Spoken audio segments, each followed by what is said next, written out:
Hello guys, চলে আসলাম নতুন একটা ভিডিও নিয়ে। ভিডিওটি হচ্ছে আজ আমরা সার্ভিস করতে করতে হঠাৎ আমাদের পাইপটা মাঝখান থেকে লিক হয়ে যায়, প্রেশার ওয়াশারের যে পাইপটা। তো মুখের থেকে প্রেশার ওয়াশারের মুখের থেকে পাইপের মাঝখান থেকে জলের স্পিড বেশি বার হচ্ছে। তো এইভাবে তো সার্ভিসিং করা যাবে না।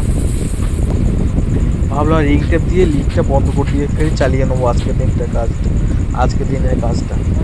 তো রিং টেপ দিয়ে বাঁধার চেষ্টা করছিলাম, বেঁধে মেশিনটা চালিয়ে দেখলাম যে আমি যে দাঁড়িয়ে সার্ভিস করবো, জল মারবো গাড়ি যায়, কিন্তু জলটা আমার গাড়ি আসছে ওইখান থেকে ফের বার হয়ে।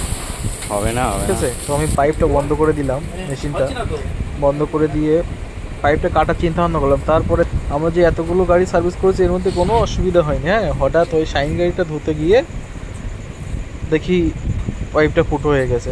এখনও কিছু গাড়ি বাকি আছে সার্ভিস করার জন্য। তো এইভাবে তো চালানো যাবে না, এক একটা গাড়ি হলে তবু করে নিতাম। তো ফের কেটে পাইপটা এখান থেকে কাটার চিন্তা ভাবনা করলাম, করে কেটে বাদ দিয়েই দিলাম। দেওয়ার পরে একবার এমনি ছেড়ে দেখলাম যে কেমন স্পিড হয়। এইভাবে তো এই স্পিডে তো জল মারা যাবে না।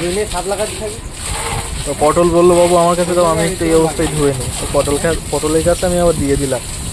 ঠিক আছে, এই যে পটল আমার হাত থেকে নিয়ে নিল।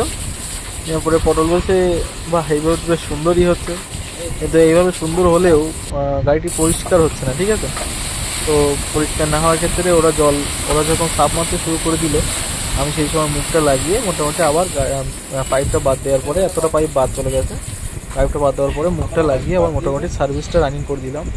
পাইপটা শর্ট হয়ে গেছে যদিও, কিন্তু ওটা আমি পরে আনিয়ে নিয়েছি।